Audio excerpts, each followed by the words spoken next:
একজন মানুষ, আপনি শুধু এই মানুষটাকে আপনার নিজের বাবা বা নিজের ভাই হিসেবে চিন্তা করেন, যে তাকে কানে কানে বলছে যে আপনাকে তো গাড়ির সামনে ফেলে দেওয়ার কথা বলা হয়েছে, আমি আপনাকে এখন ফেলে দিব, আপনি মানে মাফ করেন। সেই লোকটা যখন কোনো ক্রমে বেঁচে যায়, মানে এই একজন মানুষ বেঁচে গেছে তাই আমরা এই কথাটা জানলাম, তাহলে কত মানুষ বেঁচে যায় নাই। এবং একটু আগে যেটা বলছিল যে এই বুড়িগঙ্গা, শীতলক্ষা কত লাশ যে হজম করেছে, এটা তো একটা মানে গণকবর হয়ে উঠেছিল, আমরা জানতাম না। আজকে এই সরকার অনেকগুলো কমিশন করেছে, তার মধ্যে দুটো কমিশনের কথা না বললেই নয়, যারা জীবনের সর্বোচ্চ ঝুঁকি নিয়ে এখন পর্যন্ত কাজ করছেন, একটা গুম কমিশন আর একটা পিলখানা কমিশন। আমরা বলতে চাই যে বাংলাদেশে একটা নতুন ন্যারেটিভ নির্মাণের কেউ কেউ চেষ্টা করছেন, এর মধ্যে বুদ্ধিজীবী মহল একটা, অফকোর্স আর্মির একটা অংশ, যে পুরো আদালতকে যেন আর্মির বিরুদ্ধে দাঁড় করানো হচ্ছে। মানে কি, যখন পুলিশের বিরুদ্ধে শত শত মামলা হয়েছে এবং পুলিশ সেগুলোকে অ্যাকনলেজ করেছে এবং পুলিশ বলেছে না সেগুলোর বিচার আমরা করব, তখন তো বলেন নাই আর্মি থেকে যে পুলিশকে টার্গেট করা হয়েছে। যখন সিসিটিভির বিরুদ্ধে সরকারি মোটামুটি উদ্যোগ নিয়েছে যেটাকে বিলুপ্ত করে ফেলা হবে, এরাতে এত বেশি রক্ত, তখন তো বলেন না একটা সংগঠনকে, একটা সংস্থাকে টার্গেট করা হয়েছে। আর্মি মানে কি এই 28 জন, 25 জন, 30 জন সব থেকে লোভী দিল্লির সেবাদাস, হাসিনার গোলাম, এই 30 জন মানে কি বাংলাদেশের আর্মি? বাংলাদেশের আর্মি এত ঠুনকো? পুরো বাংলাদেশ আর্মিকে কারা এখানে এসে ধ্বংস করে দিয়েছে, তার প্রথম কাজ শুরু হয়েছে পিলখানা হত্যাকাণ্ডের মধ্যে। আপনাদেরকে মাধ্যমে আমরা একটু পরে দাবিও জানাবো, তবুও বলে রাখি, পিলখানা হত্যাকাণ্ড যারা স্বচক্ষে দেখেছেন, এমন অনেকে পিলখানায় সাক্ষী দিয়েছেন কমিশনে যে হিন্দিভাষী অফিসাররা পিলখানা হত্যাকাণ্ডের সময় নেতৃত্ব দিয়েছেন। আমার সেনাবাহিনী, আমার দেশপ্রেমিক সেনাবাহিনী, বাংলাদেশের স্বাধীনতা সার্বভৌমত্বের ভ্যানগার্ড সেনাবাহিনীকে যখন প্রকাশ্য দিবালোকে ঢাকার প্রাণকেন্দ্রে 2 দিন ধরে হত্যা করা শুধু হয় না, তার লাশটা তাপসের গাড়িতে উঠে পুড়িয়ে দেওয়া হয়, তাদের লাশগুলো তাদের স্ত্রী সন্তানরা ড্রেন থেকে টেনে টেনে বের করে, স্ত্রীকে মুহুর্মুহু ধর্ষণ করে তারপরে তার সামনে স্বামীকে হত্যা করা হয়, তখন এই সেনাবাহিনীর 25 জন, 30 জন যারা আজকে লেফটেন্যান্ট কর্নেল, মেজর জেনারেল, এই জেনারেলটা কোথায় ছিল আমরা জানতে চাই। আমার সেনাবাহিনীকে যখন হত্যা করে তার লাশ ভাসিয়ে দেওয়া হচ্ছে, তখন তারা হাসিনার সাথে গণভবনে বসে প্ল্যান করছে, চা খাচ্ছে, কফি খাচ্ছে, এবং হাসিনা তাদের শক্তি নিয়ে থ্রেট করেছে বাংলাদেশের জুনিয়র অফিসারদেরকে সেনাবাহিনীর, যদি কেউ পিলখানার দিকে মুভ করে তাহলে পরিণতি ভয়াবহ হবে। এর মানে তিনি সেই প্রথম বাংলাদেশ সেনাবাহিনীকে ভয় দেখিয়েছিলেন, যদি ক্যান্টনমেন্ট থেকে পিলখানার দিকে মুভ করা হয় তাহলে ইন্ডিয়ান আর্মি এখানে অবস্থান গ্রহণ করবে। আমরা কোন দেশে ছিলাম? এই যে আজকে তো আর্মির অনেকের নাম চলে আসবে পিলখানা কমিশনে, এখন এই নাম যাতে না আসে, আর্মির চিফ থেকে শুরু করে অনেকে যদি সেই দায়িত্ব নেন তাদের কলিগদেরকে বাঁচানোর জন্য, তিনি তার কলিগদেরকে বাঁচানোর জন্য দায়িত্ব নেওয়া তার একটা প্রায়োরিটি হইতে পারে, কিন্তু বাংলাদেশের 18 কোটি মানুষের প্রায়োরিটি হইল যারা গত 16 বছর ধরে বাংলাদেশকে শুধু জাহান্নামী বানায় নাই, এত বড় জাহান্নাম বানাইছে যে একটা 16 বছরের যুবক কিশোর গুমের ট্রমায় পাগল হয়ে গেছে, জীবনে আসে ভালো হবে না। এই যে দেখলাম মেজর জেনারেল কবির, যিনি পালিয়ে গেছেন শুনতে পাচ্ছি এখন, তিনি তার স্ত্রী কি সুন্দর হিজাব পরা, দেখেন তার সন্তানকে নিয়ে হাসিনার পাশে ছবি তুলতেছে, অথচ এই হাসিনা কবিরের সন্তানের মতো কত সন্তানের রক্ত দিয়ে গোসল করে, রক্ত দিয়ে নাস্তা করে, এইটা সে জানতো, তাদের কলিজায় কাঁপন ধরতো না। তা আমরা জানি আমাদের সামনে এত বড় ভয়াবহ অপরাধ ঘটেছে, আমরা এর বিচার চাইবো না?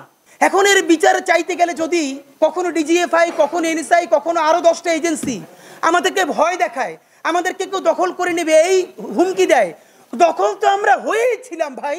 আমরা যখন মুক্তি চাই, আমরা মুক্তির সংগ্রাম করছি, সেই মুক্তির সূচনাটা হয়েছে 24-এর ঐতিহাসিক গণ অভ্যুত্থানে।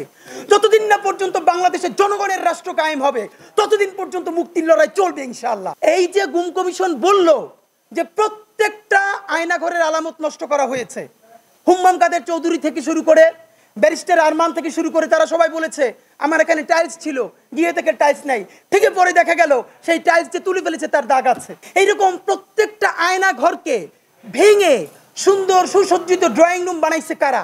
এটা কি গণ অভ্যুত্থানকারীরা বানাইছে? এটা আমাদেরকে বলেন। ডিজিএফ এর সাবেক প্রধান জিয়া, যিনি পালাইতে গিয়ে ধরা পড়লো, 5ই আগস্ট সন্ধ্যায় সে 1000-এর অধিক খুনি হাসিনার কল রেকর্ড ডিলিট করেছে। আপনি ভাবেন এই 1000 কল রেকর্ড ডিলিট করা হয়েছে, এরপরও 2-4টা কল রেকর্ড, সমস্ত আয়নাঘরকে গুড়িয়ে দেওয়া হয়েছে, এরপর সামান্য 2-1টা দাগ, সেইটা থেকেই যেই ডকুমেন্টারি করা গেল তা আমরা কেউ নিতে পারতেছি না। এবার আপনি ভাবেন যদি কোনো আয়নাঘর না ভেঙে অরক্ষিত রাখা হতো, যদি খুনি হাসিনার একটা কল রেকর্ডও ডিলিট করে না হতো, আজকে বাংলাদেশের হাতে যেই পরিমাণ প্রমাণ থাকতো তাতে আওয়ামী লীগ উচ্চারণ কথা তো দূরের কথা, আওয়ামী লীগের যে গণহত্যাকারী সেও মনে হয় সারাদিন আল্লাহর কাছে তওবা করতো। স্পষ্ট জানতে চাই, মেজর জেনারেল কবির যে খুনিটা, আপনি ভাবেন কি ভয়াবহ অবস্থা। হাসিনা পালাই গেছে, তার সাথে সে হেলিকপ্টারে পালাইছে, তারপরে আবার কে তাকে বাংলাদেশে ঢুকালো? বাংলাদেশের সমস্ত তথ্য দিল্লিতে গিয়ে পাচার করে এসে দিল্লির সমস্ত অর্ডারগুলো নিয়ে এসে ক্যান্টনমেন্টে হাজির। আমরা অদ্ভুতভাবে খেয়াল করলাম, এইরকম গুম কমিশনের ভয়াবহ মানে বলবার মতো না এইরকম একটা ডকুমেন্টারি আসার পরেও বাংলাদেশের প্রধান রাজনৈতিক দলগুলো, বিএনপি, জামাত ইসলামী, তাদের অফিসিয়াল ফেসবুক পেজে এই এজেন্সির বিরুদ্ধে, এই গণহত্যাকারীর একটা অংশ আর্মির, তাদের বিরুদ্ধে তার আমরা কোনো প্রতিবাদ দেখি নাই। এবং মিডিয়ার যে ভয়, মিডিয়া, আমি আপনাকে বলি, গত 50 বছরে বাংলাদেশের আদালত যদি কোনো ঐতিহাসিক কাজ করে থাকে, সব থেকে সাহস নিয়া সেই 5টা কাজের একটা কাজ হবে এই জেনারেলদের বিরুদ্ধে ওয়ারেন্ট জারি করা। আদালতে হাসিনার আমলে আমরা দেখেছি বেগম জিয়ার নামে মিথ্যা মামলা, তিনি 1 টাকা 1 কোটি টাকা নিজে খান নাই, শুধু একটা ফান্ড থেকে আরেকটা ফান্ডে ট্রান্সফার করেছেন, সেইটা নিয়ে মিডিয়া দিনের পরে দিন আদালতে এবং সব জায়গায় লাইভ করেছে। অথচ যেই জেনারেলরা শুধু হত্যা ঘটায় নাই, বাংলাদেশকে দিল্লির চিরতরে দাস করে দিয়েছে, তাদের বিরুদ্ধে আদালত যখন ওয়ারেন্ট জারি করে সেটার উপরে কোনো ফলো আপ রিপোর্ট নাই, কোনো লাইভ নাই, কোনো টকশো নাই।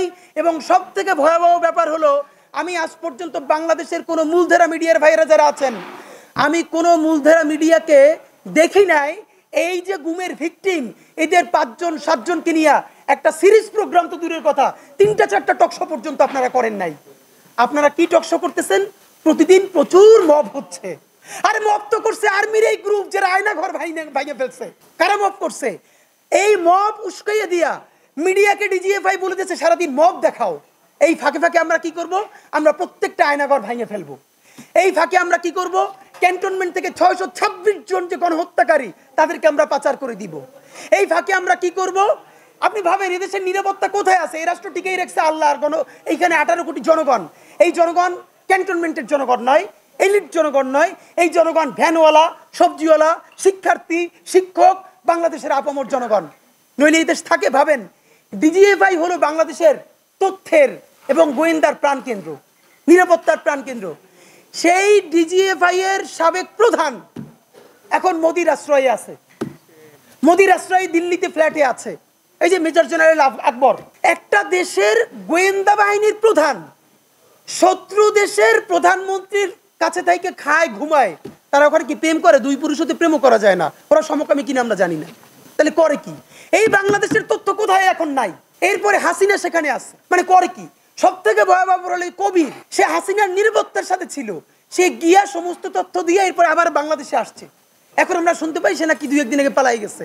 আপনাদের মাধ্যমে জানতে চাই, অসমর্থিত জায়গা থেকে আমরা শুনেছি এই ওয়ারেন্ট জারির 1 দিন আগে আর্মিকে জানানো হয়েছে আগামীকালকে যেহেতু ওয়ারেন্ট জারি হবে আপনারা তাদেরকে পাস করে দেন। এবং ইতিমধ্যে তাদেরকে সেফ এক্সিট দেওয়ার পরিকল্পনা চলছে, সম্ভবত কয়েকজনকে সেফ এক্সিট দিয়ে ফেলা হয়েছে।